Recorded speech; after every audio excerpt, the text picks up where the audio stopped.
अन्नपूर्णा की महिमा सब जग में अपार, भूखे को भोजन मिले, हर मन में हो सुखधार। ओम अन्नपूर्णाय नमः। माँ अन्नपूर्णा का महाव्रत मार्गशीर्ष मास के कृष्ण पक्ष पंचमी से प्रारंभ होता है और यह मार्गशीर्ष शुक्ल षष्ठी को समाप्त होता है। यह उत्तोत्तम व्रत 17 दिनों का होता है और कई भक्त 21 दिन तक भी इसका पालन करते हैं। अन्नपूर्णा देवी हिंदू धर्म में मान्य देवी देवताओं में विशेष रूप से पूजनीय है। इन्हें माँ जगदम्बा का ही एक रूप माना गया है, जिनसे संपूर्ण विश्व का संचालन होता है। इन्हीं जगदम्बा के अन्नपूर्णा स्वरूप से संसार का भरण पोषण होता है। अन्नपूर्णा का शाब्दिक अर्थ है धान्य, अर्थात अन्न की अधिष्ठात्री। सनातन धर्म की मान्यता है कि प्राणियों को भोजन माँ अन्नपूर्णा की कृपा से ही प्राप्त होता है। भगवान शिव जी की अर्धांगिनी कलयुग में माता अन्नपूर्णा की पूरी काशी है, किंतु संपूर्ण जगत उनके नियंत्रण में है। बाबा विश्वनाथ की नगरी काशी के अन्नपूर्णा जी के आधिपत्य में आने की कथा बड़ी ही रोचक है। भगवान शंकर जब देवी पार्वती के संग विवाह करने के पश्चात उनके पिता के क्षेत्र हिमालय के अंतर्गत कैलाश पर रहने लगे, तब देवी ने अपने मायके में निवास करने के बजाय अपने पति की नगरी काशी में रहने की इच्छा व्यक्त की। महादेव उन्हें साथ लेकर अपने सनातन ग्रह अविमुक्त क्षेत्र अर्थात काशी आ गए।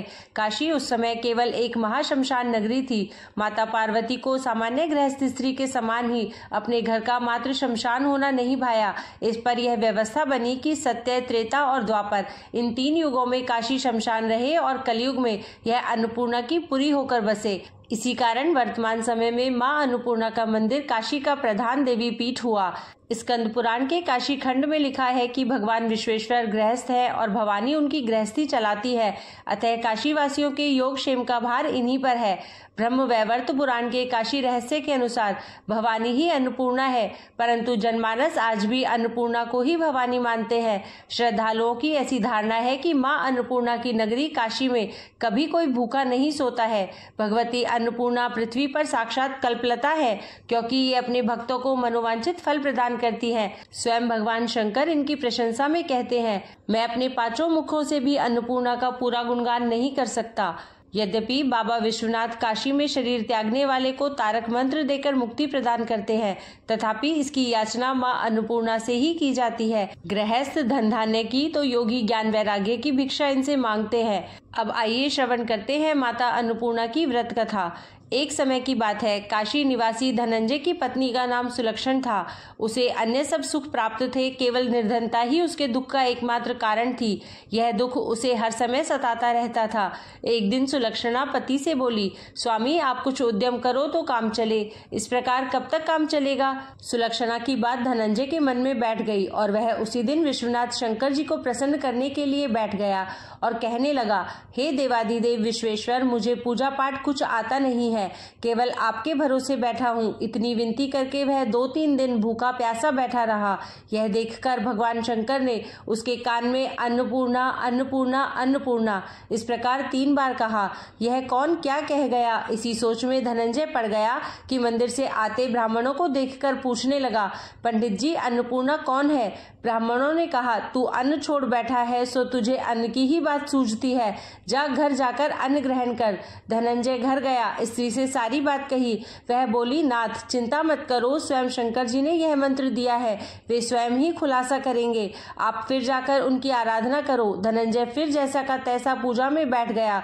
रात्रि में शंकर जी ने आज्ञा दी और कहा, तू पूर्व दिशा में चला जा। वह अन्नपूर्णा का नाम जपता जाता और रास्ते में फल खाता, झरनों का पानी पीता जाता। इस प्रकार कितने ही दिनों तक चलता गया। वहां उसे चांदी सी चमकती वन की शोभा देखने में आई। सुंदर सरोवर देखने में या उसके किनारे कितनी ही अप्सराएं झुंड बनाए बैठी थी।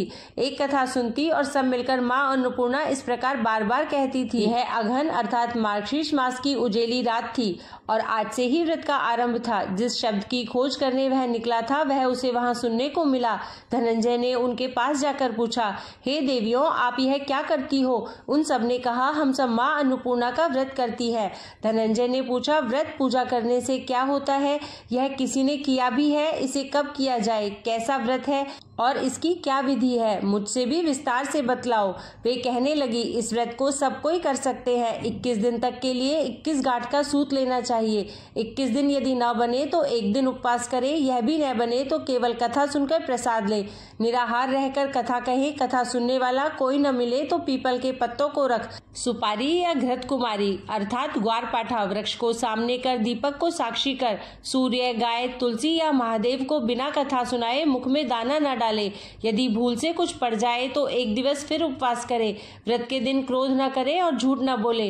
धनंजय बोला, इस व्रत के करने से क्या होगा?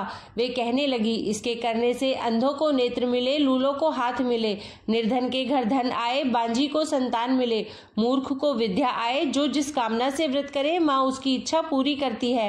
वह कहने लगा, बहनों मेरे पास भी धन नहीं है, विद्या नहीं है, कुछ भी तो नहीं है, मैं तो दुखिया ब्राह्मण हूँ, मुझे इस व्रत का सूत दोगी? हाँ भाई, तेरा कल्याण हो, हम तुम्हें अवश्य देंगी, ले इस व्रत का मंगल सूत ले। धनंजय ने व्रत किया, व्रत पूरा हुआ। तभी सरोवर में से 21 खंड की सुवर्ण सीढ़ी हीरा मोती जड़ी हुई प्रकट हुई। धनंजय जय अन्नपूर्णा कहता जाता था। इस प्रकार कितनी ही सीढ़ियां उतर गया तो क्या देखता है कि करोड़ों सूर्य से प्रकाशमान अन्नपूर्णा का मंदिर है। उसके सामने सुवर्ण सिंहासन पर माता अन्नपूर्णा विराजमान है। सामने भिक्षा हेतु शंकर भगवान खड़े हैं। देवांगनाएं चवर ढुलाती है, कितनी ही हथियार बांधे पहरा देती है। धनंजय दौड़कर जगदम्बा के चरणों में गिर गया। देवी उसके मन का क्लेश जान गई। धनंजय कहने लगा, माता आप तो अंतर्यामिनी हो, आपको अपनी दशा क्या बताऊं? माता बोली, मेरा व्रत किया है, जा संसार तेरा सत्कार करेगा। माता ने धनंजय की जीवा पर बीज मंत्र लिख दिया। अब तो उसके रोम रोम में विद्या प्रकट हो गई। इतने में क्या देखता है कि वह काशी विश्वनाथ के मंदिर में खड़ा है। माँ का वरदान ले धनंजय घर आया, सुलक्षणा से सब बात कही। माता जी की कृपा से उसके घर में संपत्ति उमड़ने लगी। छोटा सा घर बहुत बड़ा गिना जाने लगा। जैसे शहद के छत्ते में मक्खियां जमा होती है, उसी प्रकार अनेक सगे संबंधी आकर उसकी बड़ाई करने लगे। कहने लगे, इतना धन और इतना बड़ा घर, सुंदर है, संतान नहीं तो इस कमाई का भोग कौन करेगा? सुलक्षणा से संतान नहीं है, इसलिए तुम दूसरा विवाह करो। अनिच्छा होते हुए भी धनंजय को दूसरा विवाह करना पड़ा और सती सुलक्षणा को सौत का दुख उठाना पड़ा। इस प्रकार दिन बीतते गए। फिर अघन मास आया। नए बंधन से बंधे पति से सुलक्षणा ने कहलाया कि हम व्रत के प्रभाव से सुखी हुए हैं, इस कारण यह व्रत छोड़ना नहीं चाहिए। यह माताजी का प्रताप है जो हम इतने संपन्न और सुखी हैं। सुलक्षणा की बात सुन धनंजय उसके यहाँ आया और व्रत में बैठ गया। नई बहू को इस व्रत की खबर नहीं थी। वह धनंजय के आने की राह देख रही थी। दिन बीतते गए और व्रत पूर्ण होने में 3 दिवस बाकी थे कि नई बहू को खबर पड़ी। उसके मन में ईर्ष्या की ज्वाला दहकने लगी। सुलक्षणा के घर आ पहुंची और उसने वहां भगदड़ मचा दी। वह धनंजय को अपने साथ ले गई। नए घर में धनंजय को थोड़ी देर के लिए निद्रा ने आ दबाया। इसी समय नई बहू ने उसका व्रत का सूत तोड़कर आग में फेंक दिया। अब तो माताजी का कोप जाग गया। घर में अकस्मात आग लग गई, सब कुछ जलकर खाक हो गया। सुलक्षणा जान गई और पति को फिर अपने घर ले आई। नई बहू रूठकर पिता के घर जा बैठी। पति को परमेश्वर मानने वाली सुलक्षणा बोली, नाथ घबराना नहीं, माताजी की कृपा अलौकिक है। पुत्र कुपुत्र हो जाता है पर माता कुमाता नहीं होती। अब आप श्रद्धा और भक्ति से आराधना शुरू करो, वे हमारा जरूर कल्याण करेंगी। धनंजय फिर माता के पीछे पड़ गया। फिर वही सरोवर सीढ़ी प्रकट हुई, उसमें माँ अन्नपूर्णा कहकर वह उतर गया। वहां जा माता जी के चरणों में रुदन करने लगा।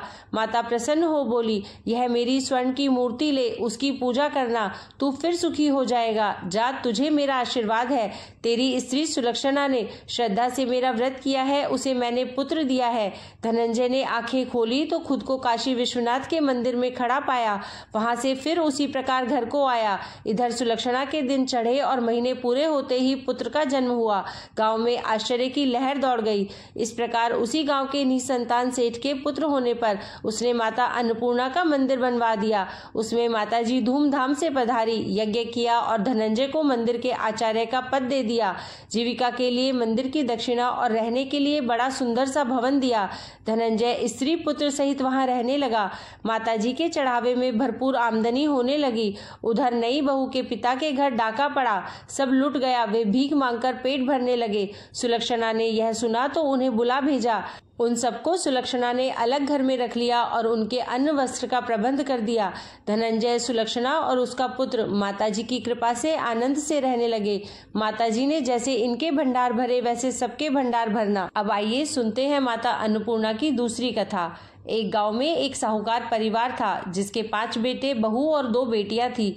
5 बेटों का और एक बड़ी बेटी का विवाह बहुत पहले हो चुका था। जब छोटी बेटी विवाह लायक हुई तो साहूकार दंपत्ति ने एक अच्छा धनी परिवार देखकर धूमधाम के साथ अपनी लाडली छोटी बेटी का विवाह कर दिया। जिस घर में उनकी बेटी बहू बनकर जा रही थी वह लड़का अपने माता पिता का इकलौता पुत्र था। जब नई बहू आई तो धनी परिवार बहुत खुश हुआ क्योंकि नई बहू बहुत ही संस्कारी थी। बहू ने आते ही सारा घर संभाल लिया। उस घर में रुपयों, पैसों और धन की कोई कमी नहीं थी। शादी के 15-20 दिन निकल गए। तब एक दिन सास ने नई बहू को समझा दिया और कुछ जरूरी बातें बताई। सास ने अपनी बहू को कहा कि बहू, रोज सुबह नहाने धोने के बाद सबसे पहले ठाकुर जी की पूजा करना। पहली रोटी गाय को और आखिरी रोटी कुत्ते को देना मत भूलना। इस तरह उसने कुछ नियम, कानून और कायदे भी अपनी बहू को समझाए। बहू ने अपनी सास के चरण छूकर रसोई घर में प्रवेश किया। बहू ने 4 लोगों के जितना खाना बनाकर रख दिया। फिर सास, ससुर और पति के खाना खाने के बाद जब बहू खाना खाने बैठी तो रोटी का टिफिन खाली निकला। तब बहू थोड़ी सी दाल और चावल खाकर रह गई। वह मन ही मन सोचने लगी कि शायद मैंने आटा कम लिया था। शाम को 1 कटोरी आटा ज्यादा लगाऊंगी ताकि मेरे लिए रोटी बच सके। फिर उस दिन शाम को बहू ने 1 कटोरी आटा ज्यादा लगाया और रोटी सब्जी बनाकर रख दी। शाम को पति के आने के बाद सास, ससुर और पति ने खाना खाया। उनके खाना खाने के बाद जब बहू खाना खाने बैठी तो उसने रोटी का टिफिन खोलकर देखा तो उसमें एक भी रोटी नहीं बची थी।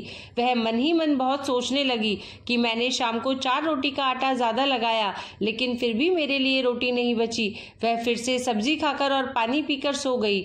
दूसरे दिन उसने फिर से 4 रोटी का आटा ज्यादा लगाया और उसने रोटी, दाल, चावल और रायता बनाकर रख दिया। सास, ससुर और पति के खाना खाने के बाद जब वह खुद खाना खाने बैठी तो उसने मन ही मन सोचा कि आज तो मेरे लिए रोटियां जरूर बचेंगी क्योंकि आज तो मैंने कल से भी ज्यादा आटा लगाया था। लेकिन जब उसने रोटी का टिफिन खोला तो फिर से टिफिन खाली निकला। वह फिर से दाल, चावल और रायता खाकर ही रह गई। वह समझ ही नहीं पा रही थी कि ऐसा क्यों हो रहा है। कौन है जो नहीं चाहता है कि मैं रोटी खाऊं। दिन प्रतिदिन वह सूखने लगी और कमजोर पड़ने लगी, लेकिन संकोच के कारण वह मन की बात किसी को कह नहीं पाई। लेकिन वह रोज आटा ज्यादा लगाती गई इस उम्मीद से कि आज शायद उसके लिए रोटी बच जाए। लेकिन ऐसा किसी भी दिन नहीं हुआ जब उसके लिए रोटी बची। वह दिन प्रतिदिन बिना अन्न खाने से कमजोर पड़ने लगी। एक दिन की बात है, बहू जब पालक काट रही थी तो गलती से उसकी उंगली में चाकू से चीरा लग गया। तब उसकी सास ने कहा, बहू तुम आज रोटी कैसे बनाओगी, तुम आज रहने दो, आज मैं आटा लगाकर रोटी बना लेती हूँ। तब बहू बोली, सासू माँ आप आटा लगा दीजिए, रोटियां मैं बना लूंगी। तब सास ने आटा लगाया, बहू सब्जी और रोटी बनाकर रख दी। बहू मन ही मन विचार करने लगी कि सासू माँ ने तो रोटी का आटा बहुत ही कम लगाया है, मेरे लिए तो रोटी बचेगी ही नहीं, इसलिए मैं अपने लिए थोड़े से चावल भी उबाल लेती हूँ। फिर खाना जब बन गया तब सास, ससुर और उसके बाद पति ने खाया। सबके खाना खाने के बाद जब बहू दुखी मन से खाना खाने बैठी और उसने रोटी का टिफिन खोलकर देखा तो उसमें 4 रोटियां मिली। वह बहुत खुश हुई। उसने उस दिन पेट भरकर खाना खाया। जब तक उसकी उंगली ठीक नहीं हुई तब तक सास ने आटा लगाया और बहू को रोज टिफिन में उसके लिए रोटी मिलती रही। जब 8-10 दिन बाद बहू की उंगली ठीक हो गई तब सास ने बहू से पूछा, बहू अब तो तुम्हारी उंगली ठीक हो गई होगी, आटा तुम लगा लोगी या मैं लगाऊं? तब बहू ने कहा, सासू माँ मैं लगा लूंगी, मेरी उंगली अब ठीक लग रही है। उस दिन बहू ने आटा लगाया और रोटी सब्जी बनाकर रख दी। उसी दिन से बहू को वापस से टिफिन में रोटियां नहीं मिली। वह फिर से दुखी, हैरान और परेशान होने लगी कि जब तक सासू माँ ने आटा लगाया तब तक तो मुझे रोटियां मिलती रही, परंतु जब से मैं आटा लगा रही हूँ तब से मेरे लिए रोटियां नहीं बचती है। दिन प्रतिदिन बहू बिना अन्न सूखने लगी। एक दिन उसके पति ने उससे पूछा, एक बात बताओ, घर में किसी चीज की कोई कमी नहीं है, खाना भी तुम ही बनाती हो, फिर तुम अपने लिए अच्छा खाना क्यों नहीं बना लेती? तुम अपनी पसंद का खाना खाओ, तुम्हें तो कोई रोकने टोकने वाला भी नहीं है, फिर तुम क्यों कमजोर होती जा रही हो? तुम्हें किस बात का दुख है? जो भी बात है मुझे सच सच बताओ। लेकिन संकोचवश बहू अपने पति से कुछ नहीं बोली। उस रात पति मन ही मन सोचने लगा कि शायद मेरी पत्नी को उसके मायके की याद आ रही होगी। कल सुबह ही माँ जी से आज्ञा लेकर इसको इसके मायके, उसके माता पिता और भाई बहन से मिलाकर लाऊंगा ताकि इसका मन लग जाए। दूसरे दिन बेटे ने अपने माँ बाबूजी से अपने मन की बात बताई। तब माँ बाबूजी ने कहा, बेटा जरूर जाओ, शायद बहू का मन भी प्रसन्न हो जाए। तब बेटा अपनी बहू को उसके मायके लेकर गया। साहूकार दंपत्ति ने बेटी का खूब आवभगत किया और तरह तरह के व्यंजन बनाकर खिलाए। तब दोपहर में साहूकार दंपत्ति अकेले में अपनी बेटी से बोले, बेटी तुझे ससुराल में क्या दुख है? क्या तुझे खाने को नहीं देते? क्या तेरे सास ससुर तुझसे अच्छा बर्ताव नहीं करते? तुझे किस बात का दुख है? तू इतनी कमजोर क्यों हो गई? तब बेटी ने पूरी सच्चाई बताई। उसकी दादी ने कहा, बेटी हमारा तेरे ससुराल के बीच में बोलना ठीक नहीं रहेगा। बेटी तुझसे माँ अन्नपूर्णा नाराज है। अब की बार तू पूरी बात अपने सास ससुर और पति को बता देना, तब सब ठीक हो जाएगा। तब साहूकार दंपत्ति ने अपनी बेटी और दामाद को खूब सारा धन देकर विदा कर दिया। जब बहू ससुराल में आई तो उसने अपने सास ससुर और पति के सामने रोटी वाली पूरी सच्चाई बताई और यह भी बताया कि जब मेरी उंगली में चोट लगी थी तब सासू माँ ने 8-10 दिन तक आटा लगाया। तब उन दिनों में रोज मेरे लिए रोटियां बनती थी, लेकिन जब वापस से मैं आटा लगाने लगी तो मेरे लिए रोटियां नहीं बचती। तब सास को पूरी बात समझ में आ गई। सास अपनी बहू को चौके अर्थात रसोई में लेकर गई और आटे के डिब्बे में से आटा निकाला।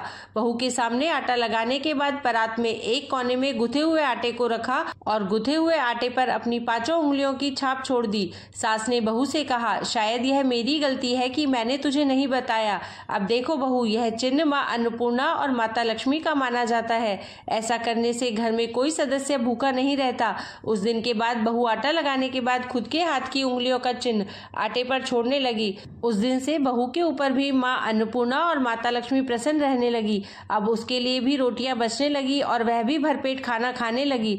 जय हो माँ अन्नपूर्णा की, जय हो माँ लक्ष्मी की।